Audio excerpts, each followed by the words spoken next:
This is the homily of the Solemnity of St. Peter and Paul. On 29th June, the Church celebrates the Solemnity of the Apostles St. Peter and St. Paul. These great men came to Jesus through different ways. Peter the fisherman heard the call of Jesus at the shores of the Sea of Galilee. St. Paul the Jewish rabbi met Jesus on the road to Damascus. Both met Jesus and followed him until martyrdom, where they gave out their lives for their conviction in the teachings of Jesus Christ. St. Peter and Paul, each in their own way, are two great men and great reference to Christians of all time.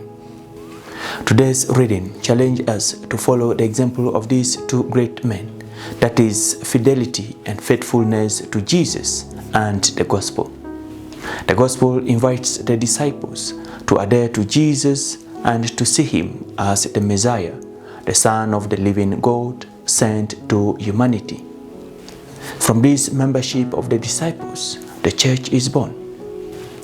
The community of Jesus' disciples, convinced and organized around St. Peter, whose mission is to bear witness to the proposal of salvation.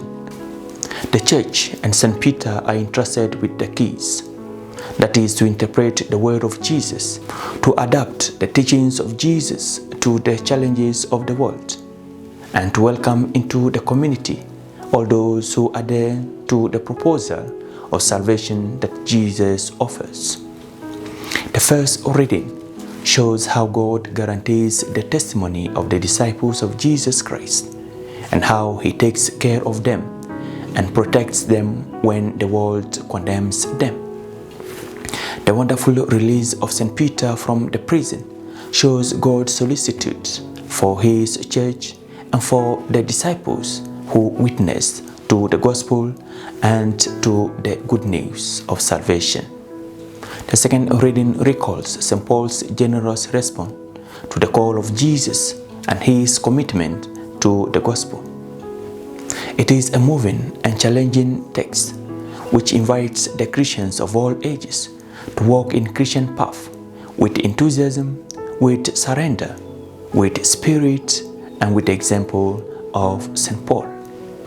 Dear brothers and sisters in Christ, it is very suggestive in the story that the first reading tells us today, the indication that Christian community prays insistently to God for St. Peter, in prison for the sake of the gospel.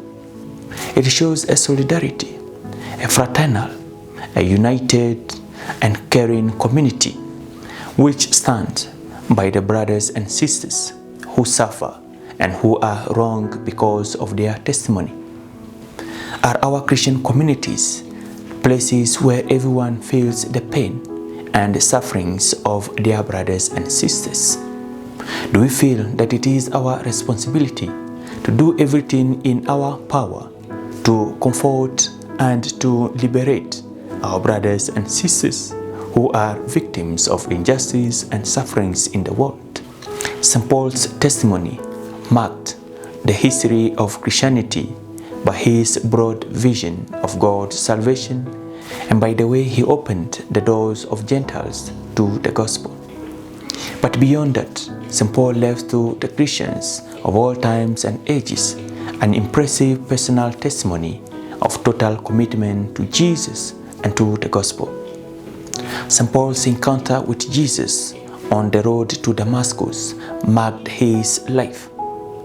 In such a decisive way, he said, "It is no longer I who live, but Jesus who lives in me." The passion for Christ led St. Paul to preach the gospel to the Gentiles in the Asian world. Without wavering in the face of challenges, difficulties, dangers, fatigue, persecution and storms, imprisonments and even death, St. Paul stood firm and faithful in his commitment to the proclamation of the gospel. We Christians meet Jesus frequently in the way of our lives. We listen to his words. We talk to him. We sit with him at the table and eat his bread and drink his blood. We say that we are his disciples and that we are in communion with him. Is our commitment to Jesus deep as the commitment of St. Paul? Is Christ for us, as he was for St. Paul, the decisive reference around which our existence is built? And you, who do you say that I am? Asked Jesus directly to his disciples in Caesarea Philippi.